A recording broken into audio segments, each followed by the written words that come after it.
tal, amigos? Buenas noches. Esta noche nos acompaña una invitada muy especial. Tengo el gusto de conocerla desde hace ya varios años y coincido con ella porque está dedicada al arte. Es historiadora de arte y bueno, ya nos hablará de sus actividades. Es historiadora de arte y es catedrática de la Universidad de la Anáhuac del Norte, ¿verdad, María Sol? Sí, Bienvenida. Y nos acompaña también un artista de aquí de Cancún que se llama José Rocha y es un artista plástico, es un artista visual y va a participar con nosotros en esta exposición del Museo Maya de Máscaras, Universo Fascinante. Él está interesado en la entrevista que le vamos a hacer a María Sol y me va a acompañar para preguntar. Oye, muchas gracias. Bienvenido, leí el José. Currículum de María Sol, está súper interesante. Muy interesante. Y, muchas gracias. Un par de preguntitas porque es tan vasto lo que hace ella que creo que no acabaríamos, pero tengo ahí una muy importante que despierta mi interés. Ok, claro que sí. Espero poder responder y muchas gracias. No, estoy seguro que lo vas a poder. Claro que sí. María, para nosotros no es María Sol, es María. Y sí. Lili también, adelante, si quieres hacer alguna pregunta o el público, por favor, no duden en preguntarle a María Sol porque tiene un currículum muy amplio, se diversifica mucho. Yo creo que trabajas mucho, María Sol. Yo estoy viendo que haces mucho. Platícanos un poco cuál es tu día a día, por favor, te cedemos la palabra y bienvenida. Bienvenida, Sol. Muchas gracias de verdad por la invitación, estoy muy contenta de compartir este momento con ustedes y muy honrada de que me hayan invitado, que me hayan considerado para el programa. Y bueno, sí, efectivamente creo que a lo largo de mi carrera justo una palabra que podría describir mi labor es justo eso, ¿no? Diversidad. A mí me interesan muchos aspectos de la historia y de la historia del arte. Desde la licenciatura tuve una inclinación hacia la educación artística, hacia cómo podemos emprender nuevos procesos y nuevas estrategias de acercamiento del arte a los jóvenes, a los niños, a los adultos, a las personas con discapacidad, ¿no? Porque creo que el arte es una herramienta de comunicación que ha acompañado la historia de la humanidad y es una herramienta además sumamente potente. Entonces creo que a través de la educación artística pues se pueden modificar muchas cosas. Definitivamente el arte y los museos son herramientas de cambio social y son herramientas que no se deben pues menospreciar, ¿no? Y creo que una de las cosas que a lo largo de mi carrera me ha llamado mucho la atención es justo cómo el sistema educativo tiende a menospreciar las artes o la enseñanza artística, o se tiende a pensar que pues enseñar a colorear a un niño o a un adolescente o hacer dibujos y palitos, eso ya es enseñanza artística. Entonces, pues yo creo que eso está muy equivocado, ¿no? Entonces, esa parte siempre me ha llamado mucho la atención, siempre me ha interesado y sobre todo también el vínculo que puede generarse entre los artistas, entre los creadores y la enseñanza artística, pues me parece algo verdaderamente fascinante. También otros aspectos que he explorado recientemente, pues es el tema de la investigación un poco. Ahora en Museo Sumaya desempeño el cargo de asistente de dirección, entonces también estoy desempeñando algunas labores de gestión, que es algo nuevo para mí y también es otro mundo y es verdaderamente fascinante. Y pues bueno, también he tenido la oportunidad de participar en proyectos como curadora y como asistente educativa, ¿no? Entonces, pues no sé, a grandes rasgos eso es un poco lo que me interesa, en lo que estoy actualmente y pues no sé, algo, si tienen alguna pregunta o...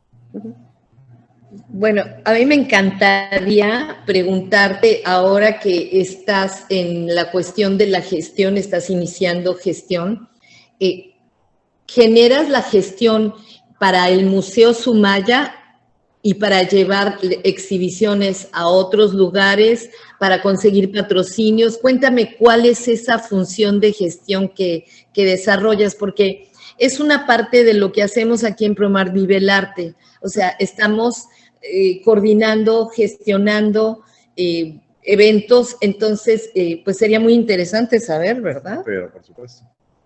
Sí, claro que sí. Bueno, pues justo, o sea, una de las partes como más importantes de mi labor es asegurarme de que todas las partes, todos los equipos del museo cuenten con la misma información. Cuando nosotros arrancamos con un proyecto expositivo, hay muchos agentes que están involucrados en este proyecto expositivo.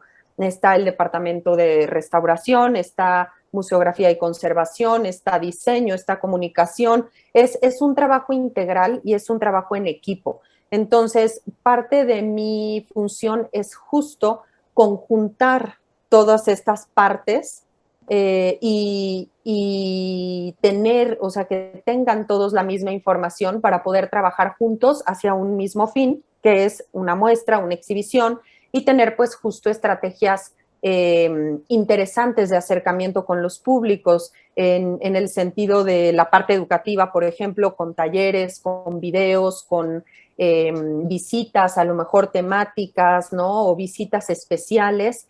En la parte de diseño, pues que sea un diseño atractivo, un diseño amable a la vista, la parte de curaduría. Ahora estamos muy enfocados también en la parte de curaduría educativa, ¿no? Entonces se hace una mancuerna entre el departamento de comunicación y el departamento de curaduría para generar todas estas estrategias de comunicación accesibles y poder llegar así a una mayor cantidad de públicos, a un público cada vez más diverso.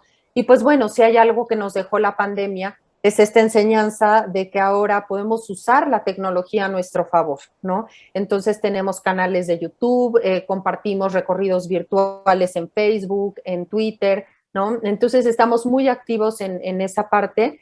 Y cuando se trata de exposiciones, pues que son fuera de Ciudad de México o en provincia, también muchas veces las peticiones llegan directo a mí y yo lo que hago es contestar y dar seguimiento al proyecto, bajar la información ante las distintas partes que están involucradas y asegurarme pues de que vaya fluyendo, ¿no? Pero en realidad es un trabajo en donde hay muchos agentes involucrados, es un trabajo en equipo y pues cada uno tiene parte fundamental, ¿no? En esto y en el éxito.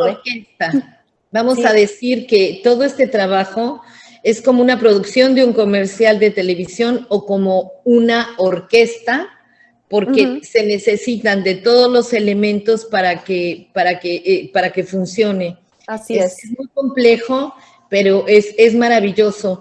¿Has hecho alguna curaduría? ¿Has curado alguna obra ahí en el Museo Sumaya? En Museo Sumaya no, pero participé como curadora en una exposición que estuvo hace mucho tiempo en la Galería de Casa Lam, que se llamó Enjoy It, en donde participaron pues varios artistas y también en un espacio alternativo que era un espacio como más underground en la ciudad, que se llamaba La Madriguera. Desafortunadamente ese espacio desapareció. Estaba sobre todo dedicado a obras teatrales, pero también era un espacio que se podía diversificar. Entonces montamos ahí una exposición que duró un día y se llamó Tanto para Nada, tal cual. Entonces y fue tanto para nada, ¿no? Sí, exacto. Y justo, o sea, lo que quisimos era como, pues, darle salida a artistas jóvenes, artistas emergentes. Nosotros estábamos también egresando de la licenciatura, ¿no? Éramos muy, muy jóvenes y queríamos unir fuerzas para poder, pues, dar salida a estas nuevas iniciativas, a estas nuevas ideas. Y pues bueno, esa justo Tanto para Nada tuvo bastante gente, bastante buena recepción e incluso pues tratamos de romper un poco con la forma tradicional de plantear pues, por ejemplo, las hojas de sala, el discurso curatorial. No había un discurso pegado en la pared, eran varias impresiones, o sea, el espacio tú subías por unas escaleras muy estrechas y entonces en vez de llegar al espacio y encontrarte el típico o la típica discurso curatorial en la pared con vinil, pues todas la escalera, el muro de la escalera estaban engrapadas impresiones del discurso curatorial y había varios spots en el espacio en donde había más de estas impresiones, entonces la gente podía tomarlo y leerlo o dejarlo por ahí, de repente estaban tirados en el piso. Entonces era un cuestionamiento justo a, pues aquí estamos y cómo lo trata el público, cómo lo recibe el público y para qué nos sirve, ¿no? ¿Y cómo lo recibió el público? Porque claro que estamos hablando de una situación de orden muy conservador, que siempre llegas a la exposición y encuentras el texto introductorio, encuentras evidentemente la lista de artistas, sí. ¿Estás de acuerdo, José? Así es. Las cédulas y bueno, lo que puedo en un momento dado rescatar de aquí, que me parece muy bueno, es tener unas impresiones. Próximamente vamos a estar en el Museo Maya, como hace un rato lo mencioné, y me parece una súper idea, Lili, tener unas hojas con la cédula introductoria y con la lista de participantes. Obviamente no puedes tener el antecedente de cada participante, ¿estás de acuerdo? Es como que no está tampoco muy fácil. Me hablaba una artista colombiana que va a participar con unas máscaras tipo oro de Colombia en un contexto un poco de colonial, que decía, oye, ¿puedo poner mi QR en la ficha? Le dije, pues mira, no sé si puedas ponerlo porque a lo mejor vas a ser tú la única que va a tener el QR y pues va a estar muy raro que nada más tengas tú el QR, pero ¿tú qué opinas, José? Yo opino que podrías preguntar a todos si tienen un QR, porque generar un QR también hoy día es algo súper sencillo. O sea, no. Sí. Yo tengo el mío, de hecho. Claro. Sí, no es complicado. Y también es una herramienta, bueno, relativamente nueva en el ámbito expositivo, que pues es porque es barato, es accesible, todo mundo lo sabe usar, ¿no? Entonces, es muy buena. Entonces, es otra opción que se rescata aquí. Ahí yo creo que sería conveniente poner el QR de ProMart para que a través de ProMart se diera la conexión más que de manera independiente, porque ProMart es quien está, ahora sí que promoviendo claro. No, pero puedes poner un QR por pieza, entonces ahí tienes una pequeña cédula o una pequeña explicación de esa pieza. Sí. O puedes ampliar la información justo, ¿no? O sea, a lo mejor en la cédula muro no te cabe toda la información de la obra o del artista, pero tienes el QR que puedes escanear y te lleva luego a un documento más amplio, entonces quien tenga interés se puede meter. Claro, pero aquí lo que menciona Lili es el trabajo de ProMart, Vive el Arte, entonces podría venir la ficha o una información breve del artista. Y si quieres conectar con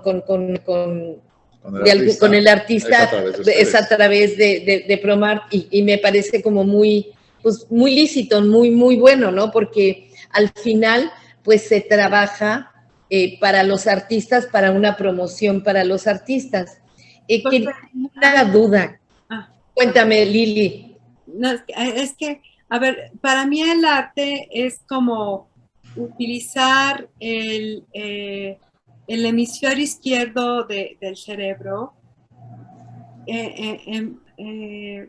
extasiarse de una obra, sentir profundamente cada una de las piezas que vamos a exponer, y el meter un QR es meter la parte racional y digo que quizás esté bien para equilibrar un poco, pero realmente el visitar un museo, y hablando ahora del Museo de Maya, la verdad es de uno de mis museos favoritos, tiene unas piezas hermosas, uno puede tardar días en recorrerlo, y más que estar viendo, bueno, sí es importante ver de quién es y cómo está la técnica, pero el ver las piezas, pues yo me quedo extasiada, embelesada con unas grandes obras que tienen allá. Y pues aquí es a lo que yo invitaría en el Museo Maya también, ¿no? A sentir la obra, a ver qué quiere transmitir, qué está transmitiendo cada uno de los artistas, qué proyecta en uno, que creo que es el eje del arte, ¿no? Y el QR que lleva otros datos racionales como que sí, quizás que soy de otro, saca de balance, pero como que está un poquito de más, por decirlo así. Pero bueno, en ese sentido, ¿cuál es tu opinión, Sol, de lo que estoy comentando? Sí, sería bueno saber tu opinión. Pues justo, o sea, creo que ahí tengo sentimientos encontrados, porque sí, por una parte, creo que evidentemente hay un acercamiento sensorial interesante con la obra de arte, ¿no? Pero también la obra de arte y el arte en sí toca de manera transversal las distintas disciplinas. O sea, siento que el encasillarlo solo, ay, qué bonito, me embeleza, me hace sentir, me hace esto, como que de alguna manera también lo encasilla, ¿no? O sea, un poco. Y sí, no le quito la importancia de esa parte, porque yo me he quedado embelesada muchas veces ante obras de arte, ¿no? Y de hecho les comparto que yo decidí estudiar historia del arte la primera vez que vi el Guernica de Picasso y me quedé como tonta una hora viéndolo sin habla, ¿no?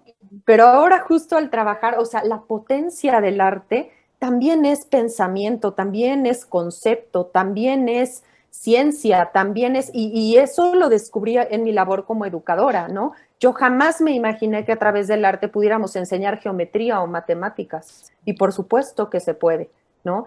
Yo jamás me imaginé que una obra de Van Gogh con unos niños nos fuera a llevar a discutir sobre la situación de desigualdad social que hay entre la vida de la ciudad y el campo, ¿no? O sea, hay un sinfín de posibilidades de aproximación hacia el arte y ahí también radica su valor, su belleza, justo como lo decía en un principio, ¿no? Como herramienta de transmisión de conceptos, de realidades sociales, de un montón de cosas, ¿no? Que sí tienen que ver evidentemente con la parte sensorial, pero que no son solo eso, ¿no? Entonces, yo creo que entre más herramientas podamos darle al público, porque nosotros a lo mejor ahorita estamos aquí reunidos y nosotros somos personas que vamos a los museos normalmente, ¿no? Que estamos familiarizados con el arte, que hemos visitado exposiciones, galerías, que conocemos artistas,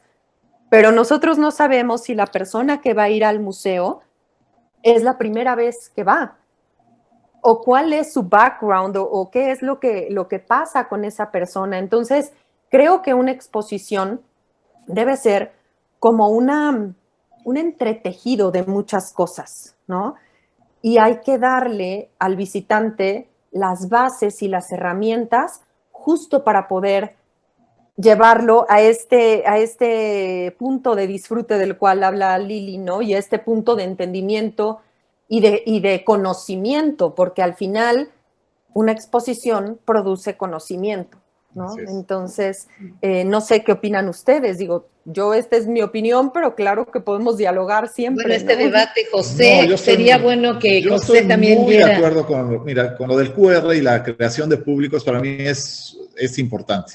Entonces, siento que, como dice Liz, hay gente con una sensibilidad muy especial, como son ella, como son Orten, pero habemos otros mortales que a lo mejor llegamos, la pieza nos llama la atención, pero queremos saber qué hay detrás y no logramos descifrarlo. Entonces, el QR estaría ahí como una herramienta para aquel que es un poco más curioso, para aquel que tiene otras necesidades, no solo de llegar y ver la pieza, sino de querer conocer más qué hay detrás.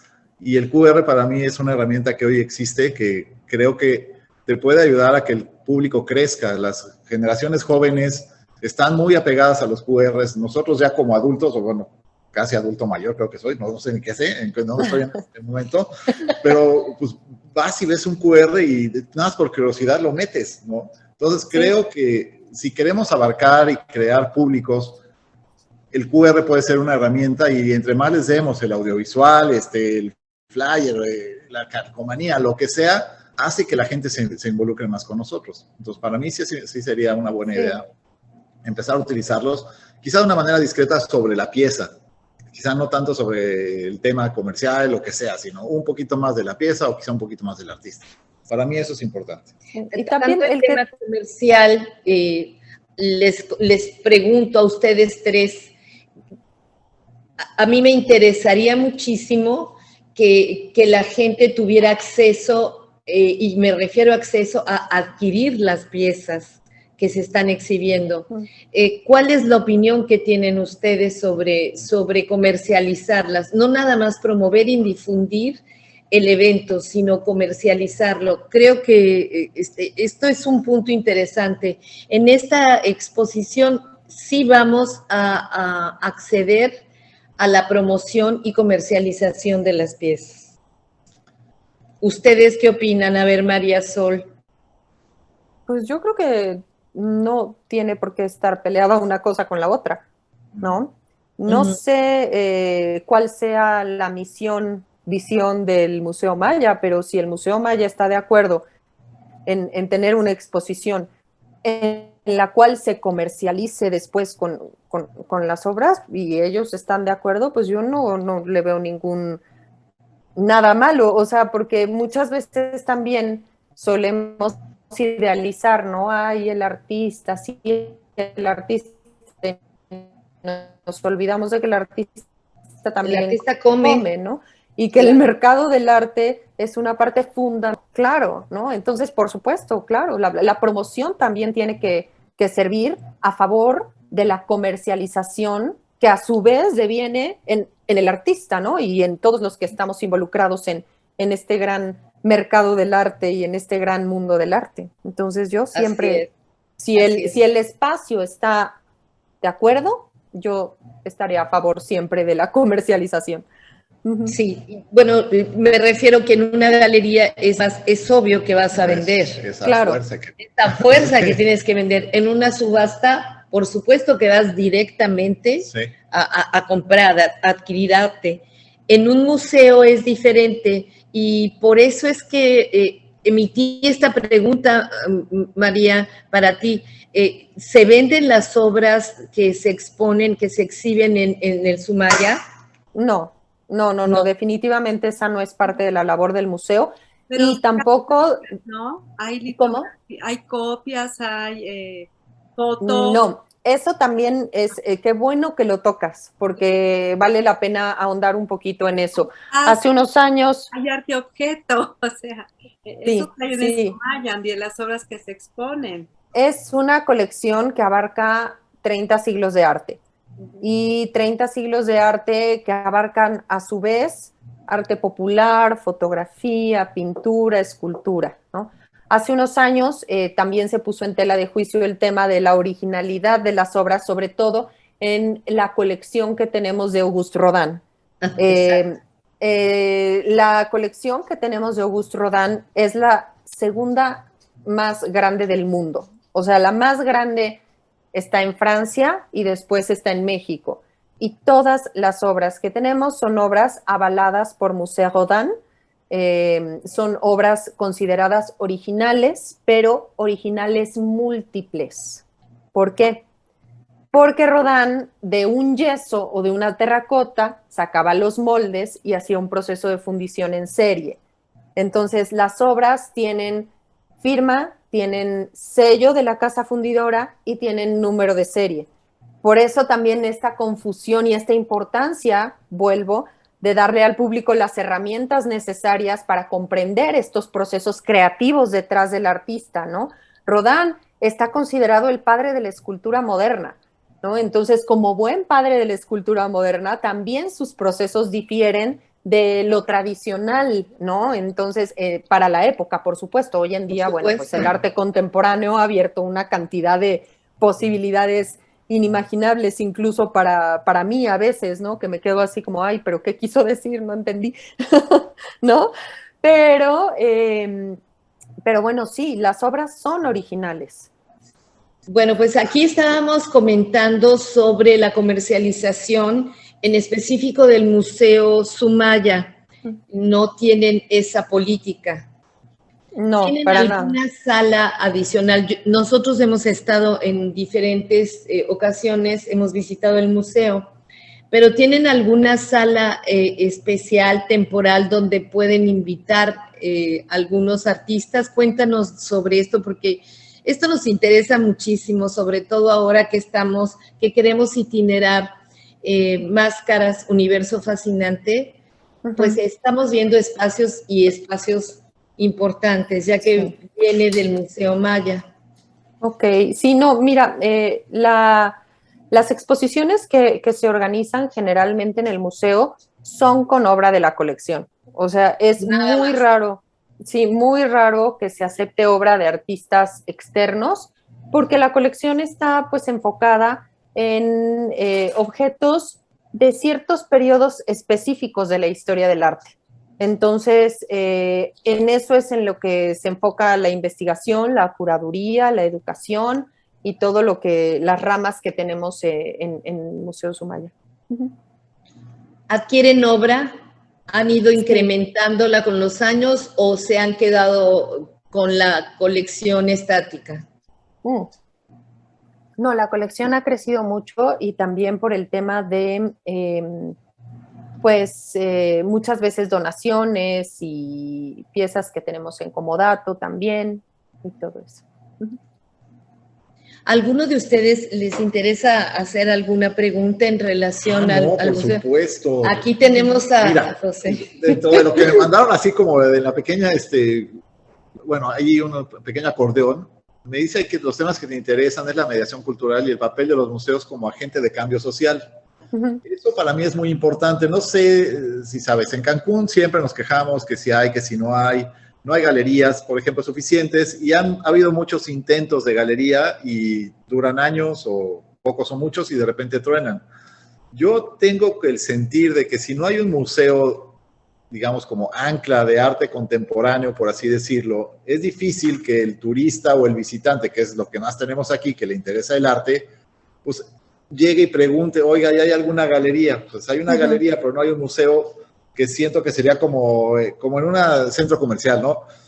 La tienda ancla sería el Museo de Arte Contemporáneo de Cancún, por así decirlo, y entonces ya a su alrededor están creciendo pequeñas galerías que se van a alimentar de esos clientes que vinieron a ver las obras de los grandes maestros. No sé si estoy en lo cierto o es un alucine, porque aquí tenemos el Museo Maya y es el único museo que hay en Cancún.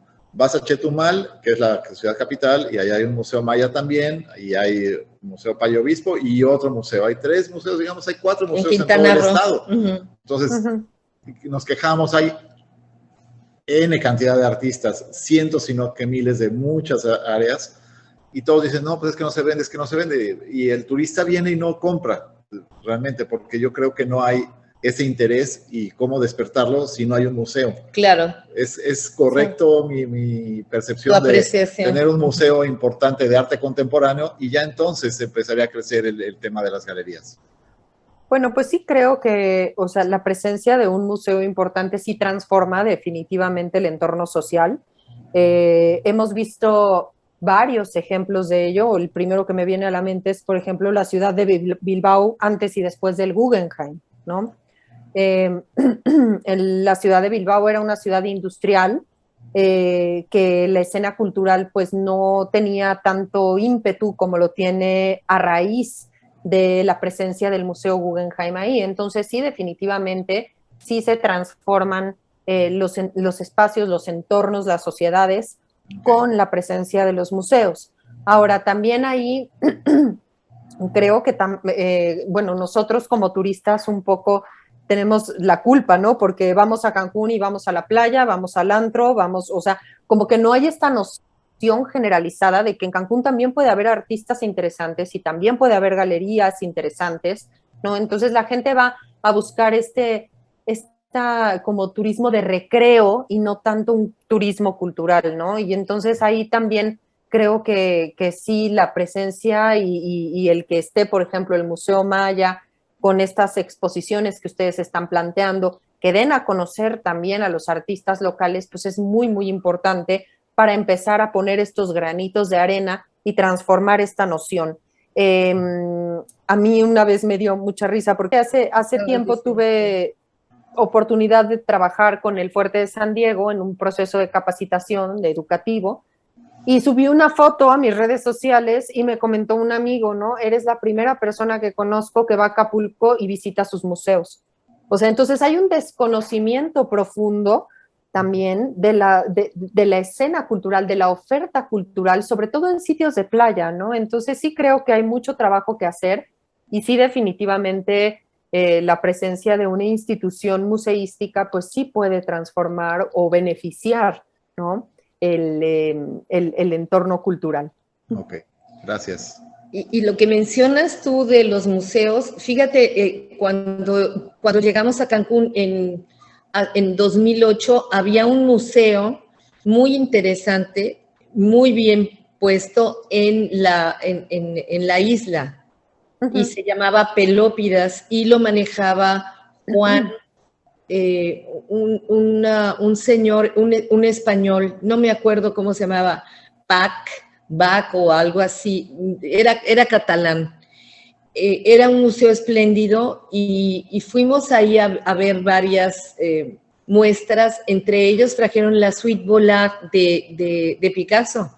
O sea, trajeron esa exposición de grabados, de grabados de Picasso, y fue un éxito. Wow. Y la sociedad de Cancún se reunió allí, pero no solamente la sociedad, sino como está en la zona hotelera, bueno, ya no está, obviamente, pero estaba en este centro comercial donde hay un tráfico impresionante, como lo tienen ustedes, el Museo Sumaya, que están ubicados en un sitio privilegiado. Entonces hay mucha gente que pasa por allí. Tienen la Fundación Jumex enfrente, tienen un acuario, tienen teatro. Entonces es un lugar donde acude muchísima gente. Hay muchos restaurantes y comercios ahí que lo rodean, y es solamente así que en un momento dado atraes más al público. Sí. Es que acá, acá se promueve mucho el turismo cultural, básicamente de que vienen a ver, bueno, nuestras raíces, las zonas arqueológicas, están promoviendo, pues, de que se hacen chocolate, lo del chicle, etcétera, ciertas cosas así, pero en lo que se llama arte contemporáneo, donde hay toneladas, pues no hay manera de difundirlo, ¿no? Claro. Entonces, sí, todo el mundo va a Chichén y a la playa, ¿no? O sea, Sí, ahorita ya sabes, Tulum, y están tratando de crecer hacia el sur, pero en sí el mercado del arte siento que está como, nunca se ha desarrollado por la falta de un museo interesante o un museo grande, importante.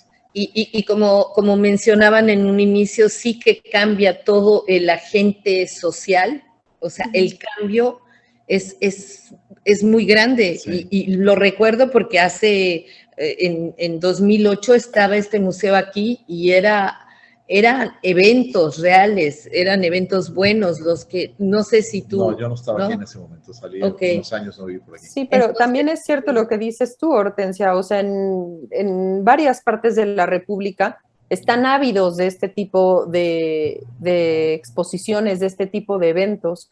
Desafortunadamente, considero que pues todavía está muy centralizada la cultura en nuestro país, o sea, hacen falta estrategias para descentralizar, ¿no? Todos estos grandes eventos, y ha pasado, o sea, cuando se llevan exposiciones a Chihuahua, al norte, a Acapulco, tienen éxito, la gente de ahí va, o sea, la gente de Acapulco, la gente de Chihuahua, la gente de Sinaloa, la gente, o sea, sí van y sí acuden, porque justo son lugares a donde llega tan poco que cuando llega, pues se aprovecha, ¿no? Entonces, así es. Sí hay un consumo de este tipo de eventos. Falta todavía a lo mejor diversificar más o educar un poco más, pero yo creo que sí funcionan, ¿no? Entonces... Gracias. ¿Hay alguna pregunta, Lili o José, que quieran hacer a María en este momento? Porque a mí me gustaría hablar, pero cambiar un poco el tema hacia la parte académica. Entonces, no sé si esta parte ya está cubierta, la de la de los cambios de agente social, los museos, las galerías, cómo se desarrolla María en su día a día. Y me encantaría pasar también a la parte académica, pero antes, no sé si haya quedado algo en el tintero que quieran comentar con ella. También mi pregunta sería hacia lo académico, pero entonces mejor empieza tú y ya luego hago mi pregunta, sí. Sí, sí, no, tú yo también. Tenía esa que era mi pregunta, así que traía como pedrita en el zapato, pero ya me la saca. Muy bien. Perfecto, entonces sí quedamos en que es importante una serie de eventos o museo en los estados de la República para que la gente pues comparta más y este cambio y este tejido social que en un momento dado lo sentimos descompuesto, pues podamos irlo curando, y la forma de curarlo definitivamente es con el arte, con algo tan sublime como el arte. ¿Están de acuerdo? Pues sí, yo siento que es uno de los tantos ingredientes, pero es un ingrediente que es indispensable, ¿no? También el deporte es otra parte que creo que también nos ayuda, sí, claro, a el tejido social. Sí. El arte definitivamente es algo que los gobiernos no ven por él, o la iniciativa privada no ve por él, pero eso sí, pues un equipo de fútbol, todo el mundo la apuesta, ¿no? Y es más fácil desarrollar eso. Los deportes, claro. Son un poquito más sencillos y aún así estamos deficientes. Entonces hay una tarea titánica, yo creo, en nuestra ciudad para sacar adelante. Y de hecho, desde la educación, desde los chiquitos, yo no veo que el gobierno promueva mucho el tener arte en las escuelas, como que es, como hablaba hace rato, usar lo racional, historia, matemáticas, español. ¿Y qué hay del arte? Que para mí es algo muy importante. La verdad, los niños están yéndose a ver tele, o ahora con los videojuegos o con las redes sociales, y realmente los chiquitos como niños están en momento de un proceso creativo, de una imaginación que se podía inducir muy fácilmente a través de el arte, música o el deporte inclusive, ¿no? Claro. ¿Cómo le haces, Marisol, para promover, para apoyar esto en tu área, ¿no? Digo, un granito de arena que pongas, pues yo creo que, o que ponga la Fundación SLIM, pues es algo bueno, ¿no? ¿Cómo le hacen para en escuelas privadas, en escuelas públicas? ¿En qué se han encargado ustedes para promoverlo y apoyar esto? Bueno, en el caso de nosotros, algo que tenemos a nuestro favor es la gratuidad de la entrada. Entonces, esto posibilita que escuelas con distintos niveles económicos puedan acudir al espacio, ¿no? Siempre, talleres, todo es completamente gratis. Y bueno, en el caso de lo que dices de que el gobierno no promueve tanto la parte de educación artística, pues sí, o sea, definitivamente es una de las materias olvidadas, es una de las materias en las que, como dije en un inicio, pues se cree que enseñando a hacer bolitas y pintando palitos ya se está educando artísticamente, y esto es terrible, ¿no? ¿Por qué? Porque para hacer arte hacen falta un montón de cosas, ¿no? Y el desarrollo de la creatividad no solo va a favorecer la formación de los niños que van o que tienen inclinaciones a ser artistas o historiadores del arte, no. O sea, la palabra creatividad yo creo que se ha sesgado, ¿no? También nosotros como sociedades, como, los creativos es humanidades, nada más. Perdón, pero un abogado tiene que ser creativo para idear cómo resolver un caso. Un administrador tiene que ser creativo para eficientar los recursos de la empresa en la cual trabaja, ¿no? Un contador tiene que ser creativo para llevar un orden o sea, la creatividad es algo que toca todas las disciplinas y todas las áreas de sabiduría y de desarrollo, ¿no? Entonces, creo que la educación artística es mucho más que aprender a pintar.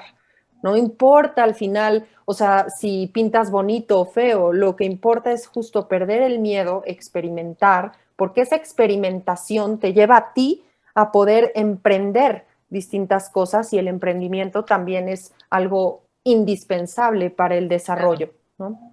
Entonces, totalmente de acuerdo, de verdad que muy bien dicho. Quedó algo por aquí y aquí hay una persona que no aparece en cámara, pero pregunta, hace una muy, muy buena pregunta. Está muy bien y va mucho con lo mío también. Antes de pasar a la cuestión académica, ¿qué criterios aplicas para seleccionar obra expuesta en el museo cuando te ha tocado? Me dices que en el museo no has hecho curaduría, pero no. sí has curado en otras exposiciones anteriores al museo. ¿Qué criterios aplicas?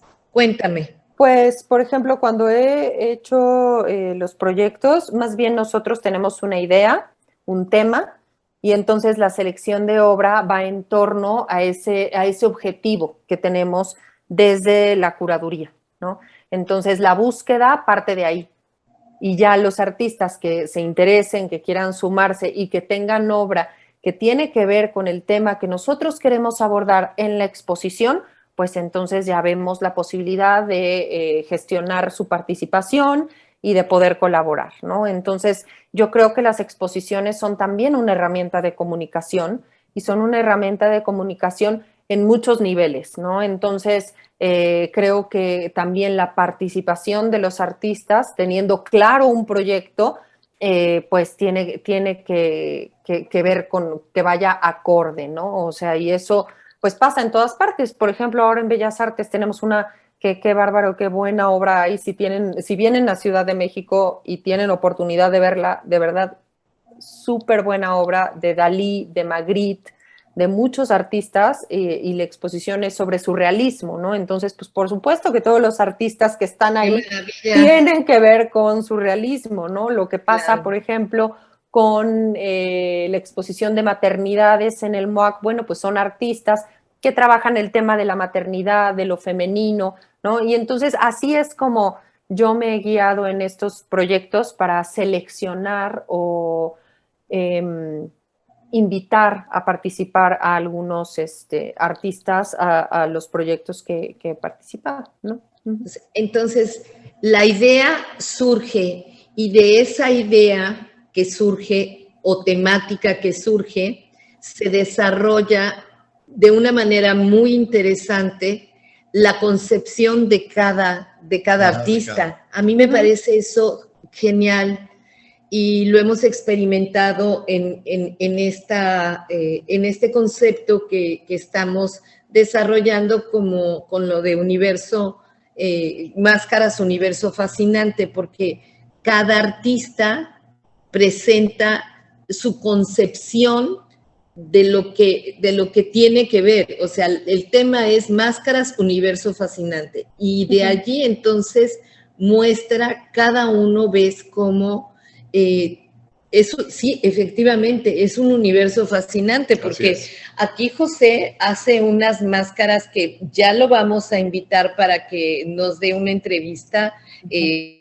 sobre sus materiales y su concepto. Y ves que cada artista que está participando, aun y cuando el tema que te ocupa, que es el principal, tú lo lanzas, esa convocatoria, los artistas lo presentan de una forma increíble, porque ahí ves cómo se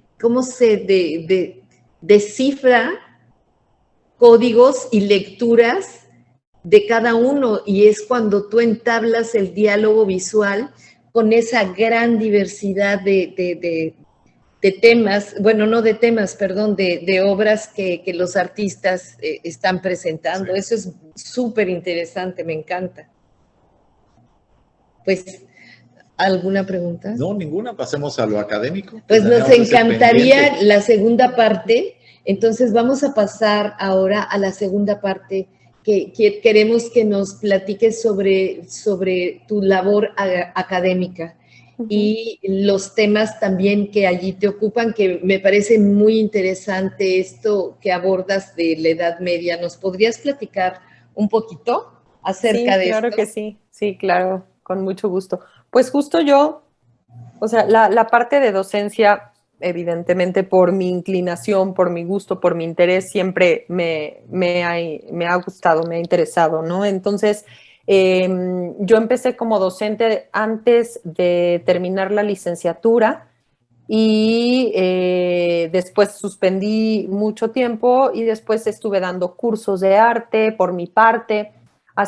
Tenía un grupo de personas que una vez al mes visitábamos espacios culturales y yo les daba esta visita, ¿no? En donde teníamos diferentes actividades. También di clases en una universidad técnica sobre arte, en donde ahí sí les digo, fue todo un reto porque los alumnos no tenían ni idea de arte, ni idea, ¿no? Entonces fue como muy difícil, pero a la vez muy gratificante porque pues poco a poco veías cómo empezaban a involucrarse y a preguntar y a perderle el miedo, ¿no?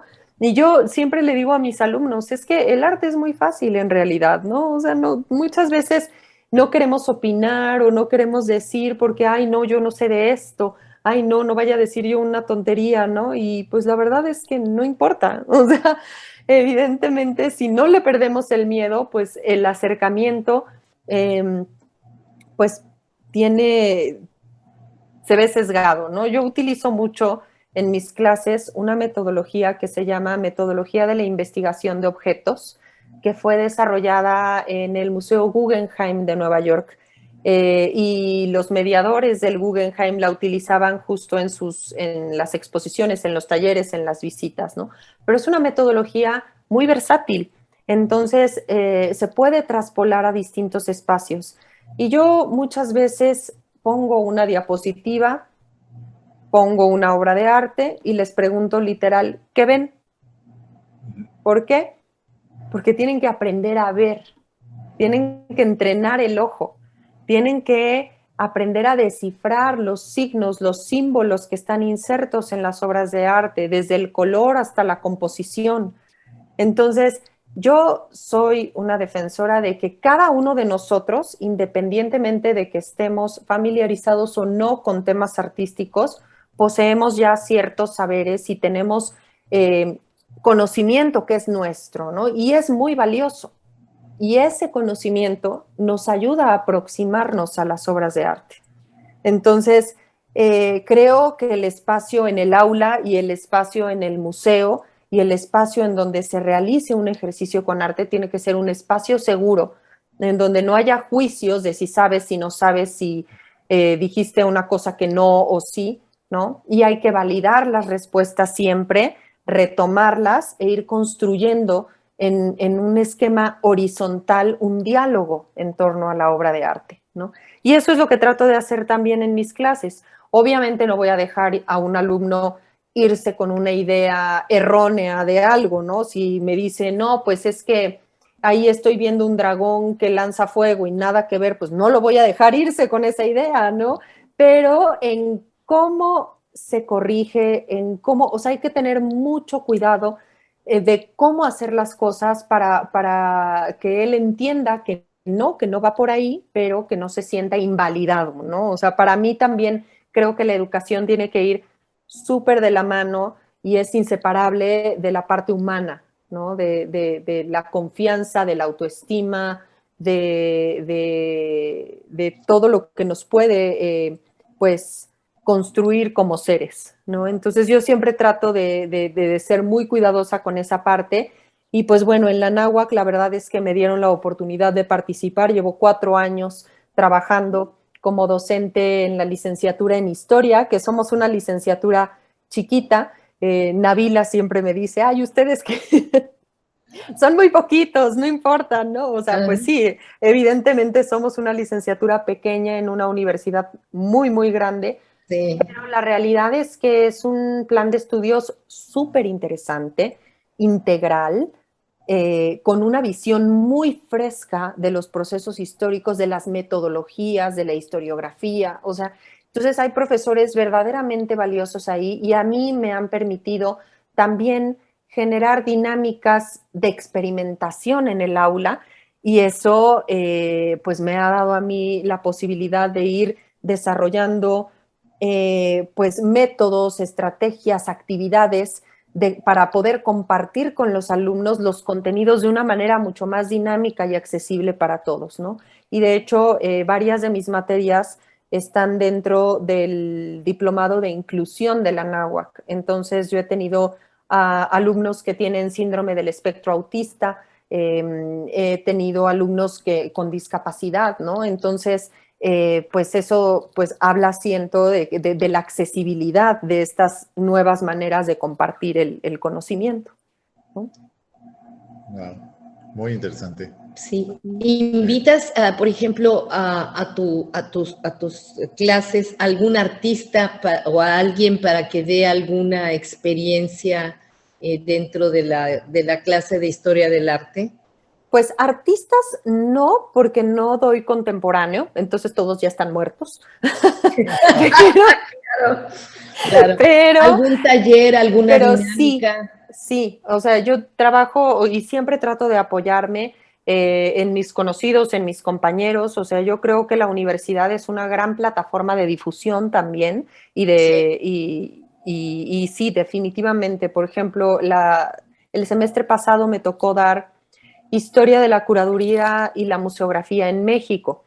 Entonces, es una materia que me permite también diversificar y pues yo no soy museógrafa, ¿no? O sea, tengo nociones de museografía, por supuesto, por la carrera, por mi labor, por mi contacto con los museos, pero no soy una experta, no es mi área de expertise. Entonces, sí, claro que tengo invitados y sobre todo, por ejemplo, ahora que hablábamos de importaciones y exportaciones y de préstamos y contratos y todo esto, pues tuve la oportunidad de invitar a una amiga que sí participa en eso y pues bueno, siempre yo creo que los invitados enriquecen el diálogo y enriquecen también la visión y sí, siempre estoy abierta.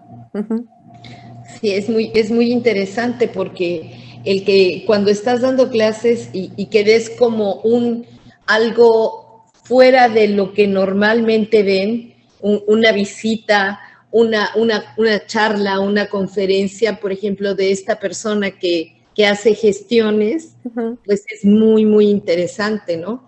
Y bueno, en relación a los criterios que puede utilizar aquella curadora, ya nos dijiste los criterios que utilizaste tú en otras exposiciones. Evidentemente, sí, para generarlo piensas en alguna temática, pero cuando ya tienes a un artista consolidado y que vas a hacer una retrospectiva, el hilo conductor que te va a llevar de una obra a otra, no sé, igual lo puedes hacer en un plano iconológico o en un plano cronológico, y ya es otra forma de curar, la obra, ¿no? ¿Qué otros medios nos podrías explicar aquí para que las personas que te escuchan, no sé si ese tipo de experiencias la transmitas a tus alumnos? Sí, claro. O sea, siempre trato de que se vayan con la mente abierta y sobre todo que sean críticos. O sea, una de las partes fundamentales de mis clases es que entiendan que no todo está dicho, que siempre hay más que decir. Y aunque sea Picasso o Leonardo da Vinci o cualquier artista consagrado, siempre la investigación y la lectura y la relectura de las obras está abierta. Entonces, lo que trato de hacer siempre es justo meter como ese gusanito crítico, ¿no? Porque muchas veces me doy cuenta que piensan que la crítica es destruir algo, ¿no? O sea, es decir, no, eso está mal, eso está horrible, eso está tal, eso está... Y la crítica no es eso. O sea, la crítica también puede ser buena, la crítica también puede ser constructiva, la crítica también sí, evidentemente, puede resaltar las partes que tienen connotaciones un tanto más negativas, ¿no? Sí. Pero la crítica son muchas cosas y entonces creo que el pensamiento crítico también nos ayuda a aproximarnos a los proyectos, a lo que ya se ha dicho, a las investigaciones, a las obras, y poder a lo mejor descubrir otras formas de acercarnos a ellas, ¿no? Entonces, para mí eso es fundamental. Y a mí me encanta cuando un alumno, por ejemplo, les dejo leer, no sé, a Kant, ¿no? Por decir algo, la crítica de la facultad del juicio. Y entonces me dicen, no, pero yo no estoy tan de acuerdo. Y entonces dan sus argumentos. Eso a mí me fascina. Claro. O sea, el que sean capaces como de decir, ok, sí, es Kant, pero no sé si estoy de acuerdo por esto y esto y esto, ¿no? Independientemente de lo que estén diciendo, el que se sientan con la confianza y la capacidad ya es una ganancia, ¿no? Por supuesto, por supuesto, y esto enriquece y le da una dinámica muy buena a una clase. ¿Cuántas veces das clase de historia del arte en la semana? ¿Cuántas horas Pues das? depende del semestre. Yo por el museo tengo como los horarios un poco limitados, entonces mi horario suele ser de 7 de la mañana a 10 de la mañana. O sea, pobrecitos, sí los hago madrugar un poco, pero bueno, o sea, también soy flexible en el sentido de tráiganse su café, no se preocupen, ¿no? O sea, y precisamente este horario también es un reto para mí en el sentido de no puedo ponerme a echar una letanía con la luz apagada, ¿no? Viendo diapositivas porque no, porque los va a ser una invitación directa al dormitorio, ¿no? O sea, entonces, no. Entonces siempre trato de tener muchas preguntas, preguntas abiertas sobre todo, preguntas que inviten a la reflexión, porque si yo les hago una pregunta cerrada, así como, ay, ¿qué color ven? Ah, pues rojo, y ahí se acaba el diálogo, ¿no? Claro. Pero si le preguntas rojo, si contestan el rojo, ok, ¿por qué creen que este artista escogió este color en esta obra? Observen, entonces ya le das otro giro y ya le das otra lectura y ya entonces haces como que miren y traten de descifrar qué está pasando ahí, ¿no? Entonces creo que eso es fundamental para despertar, porque sí hay muchas teorías, muchos pedagogos, muchas ramas educativas y está comprobadísimo que el aprendizaje se logra al detonar una emoción, ¿no? Entonces, el aprendizaje significativo, obviamente, pues sí, les puedo poner a memorizar fechas, por supuesto, pero de aquí a un año se les van a olvidar y a mí no me sirve de nada. No. Sin embargo, si algo los mueve, si algo suscita o despierta el interés, ya sea por desagrado o por gusto o por curiosidad o por lo que sea, entonces... Hasta por morbo. Hasta por morbo, ¿no? Sí. Entonces, ya estás tú logrando la atención y ya estás tú logrando un vínculo con el alumno y la obra y el tema, ¿no? Entonces, trato siempre como de irme por ahí. Muchas veces les digo, la próxima clase van a traer un rotafolio y colores, y entonces los pongo así como en la primaria, literal, porque también los universitarios están muy poco acostumbrados a eso, ¿no? Sí. Es como hacer algo interactivo. Me siento aquí y yo soy consumidor. Claro. Sí, dejaron de ser. Divertido. María, nos quedamos en la cuestión de cómo manejas tú la parte, la parte interactiva con los estudiantes. Y una de las preguntas que quería hacerte es, ¿lo sacas al campo? Vamos, ¿lo sacas fuera de la universidad? ¿Los llevas a museos? ¿Algunas conferencias? ¿Algo diferente a lo de las clases cotidianas? Sí, definitivamente. Siempre trato de tener actividades extracurriculares porque me parece que son fundamentales. Y además, la verdad es que la oferta museística en Ciudad de México es fascinante. Entonces, sería como muy absurdo de mi parte, no teniéndolo las cosas, no hacerlo, no claro. Verlo. Entonces, sí, generalmente trato de organizar por lo menos, ahora con pandemia menos, porque pues bueno, fue como muy complicado, pero sí, por lo menos organizo una visita por semestre, ¿no? ya sea al inicio o al fin. Muchas veces me gusta hacerlo al final como cierre de la clase, pero antes de pandemia, pues incluso llegamos a salir 3 o 4 veces, ¿no? Durante el semestre. Entonces, y eso también es algo que hacen mucho en la universidad. Los viernes los llevan a visitar distintas colonias, distintos recintos culturales, ¿no? Y también la sociedad de alumnos de historia es una sociedad muy activa, que tenemos un montón de actividades. A mí me han invitado a dar talleres de arte. Dimos uno el año pasado que se llamaba El Festín de las Musas, y era todo el simbolismo de la comida en el arte, la importancia que puede tener la comida en el arte, ¿no? Y eso es muy interesante. Súper interesante, y tuvimos muy buena recepción por parte de los chavos, y además acompañado de un taller en donde pues les pedimos que ellos eligieran en su refrigerador, en su cocina, algo que quisieran compartir y comer con nosotros en el taller. Entonces, pues después empezamos a reflexionar que por qué habían elegido eso y no otra cosa, que qué les decía eso de sus gustos, qué les decía eso de lo que acostumbran a hacer, ¿no? O sea, porque siempre hay un significado detrás de las cosas. Por supuesto. Y eso, pues, lo hicimos una liga directo con el arte, con naturalezas muertas, cuadros de comedor, escenas a lo mejor mitológicas de bodas o de celebraciones en donde aparecen ciertos alimentos. Entonces fue como muy interesante.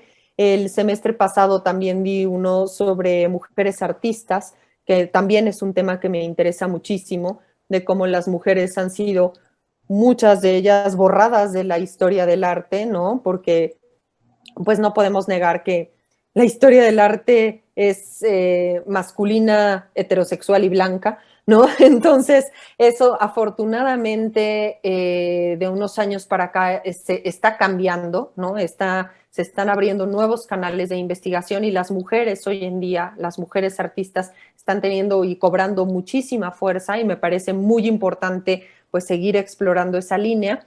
Y también organicé junto con la Sociedad de Alumnos un congreso de migración, ¿no? Migración, no recuerdo exactamente el nombre, pero era el arte como testimonio de los procesos migratorios del siglo XX, ¿no? Entonces, ahí invité a 2 alumnos, y eso fue súper bonito porque 2 alumnos se animaron a participar con una ponencia. También estuvo mi tía, la doctora Aurora Piñeiro, que es catedrática de la UNAM. Mi jefe, el maestro Alfonso Miranda, se sumó al proyecto. Yo también di una ponencia, mi compañero también del museo, el maestro Francisco Escorza. Entonces, hubo varias líneas, desde la filosofía, el arte, el cine, la literatura. Entonces, abordamos cómo los procesos migratorios de la humanidad han quedado testimoniados dentro de estas obras de arte que a mí me parecen increíbles. Mi ponencia fue muy específica de la migración gallega, porque mi familia es de origen gallego, y justo fueron migrantes españoles, migrantes gallegos, unos en una primera oleada que fue por las campañas de Marruecos, entonces, sí. y la segunda ya en los 50, en la década de los 50. Entonces, hay fotógrafos que han trabajado esto, y yo abordé la obra de 2 fotógrafos que me parecen interesantísimos, Manuel Ferrol y Virgilio Vieites. Entonces, hice un análisis visual de sus fotos y un análisis histórico de la migración gallega hacia México y otras partes de América Latina. Entonces, pues estuvo muy bien. Todas estas actividades siempre enriquecen los temas que estamos viendo en clase, y sobre todo, algo que me gusta mucho del plan de estudios de la Anáhuac es que toma en cuenta el arte, que no lo tienen otras licenciaturas de historia, ¿no? O sea, generalmente los historiadores son archivo, investigación, dónde está el documento que avale, ¿no? Y nos olvidamos de que el arte también es historia, ¿no? El arte hace historia y es historia, y el arte se mueve, y hay líneas de la historia. Entonces, Pues qué placer poder tener Sí, una maestra como María, ¿verdad? Al frente, qué maravilla, María. La verdad que le echo ganas porque me gusta mucho. Entonces, te sí, es una tiene que gran gustar y pasión. tienes que amar lo tuyo, pero hay un fenómeno muy interesante cuando tú das clase, que ya le hemos dado en esta familia, nos hemos convertido de repente también para dar clase en universidades o algunos talleres o pláticas, y lo que resulta de dar clase es que te vas volviendo, vas aprendiendo más, vas apreciando más el arte en el momento en que das clase. Yo pienso que todos los temas, no nada más en el arte, pero en el momento en que tú manifiestas tu cátedra o tu lectura, en ese momento como que adquieres más conocimiento o lo fijas, lo grabas y que lo puedas transmitir, pues debe ser muy satisfactorio para ti. Sí, la verdad que sí. Y sobre todo el ver que responden los alumnos, que los alumnos también se implican, se interesan, ¿no? Que hay una respuesta. Y como yo siempre les digo, yo no soy la máxima poseedora de conocimiento, ni soy una vasija de la cual va a brotar la verdad, ¿no? La La verdad es fuente del saber.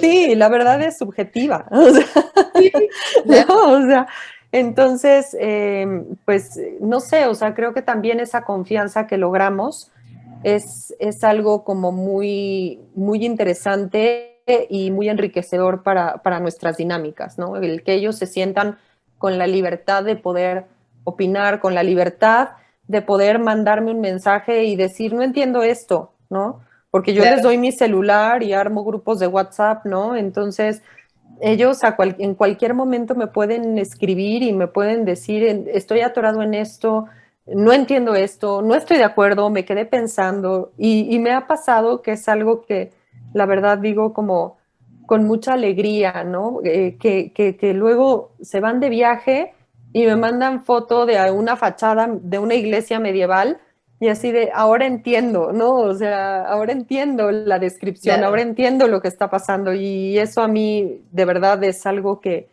que me llena. hace muy, muy feliz, ¿no? O sea, la docencia para mí es una parte fundamental de mí como persona. Y qué Entonces, afortunados tus alumnos, oye, el tenerlos ya está. Sí. Se me antojó ir a tu clase. Y a nosotros también, ¿verdad? pues cuando quieran, hacemos un recorrido, La cuando pasión que quieran. le imprimes, ahí se ve que si quisiéramos ir alguna vez a visitarte ahí y ver cómo impartes tus clases.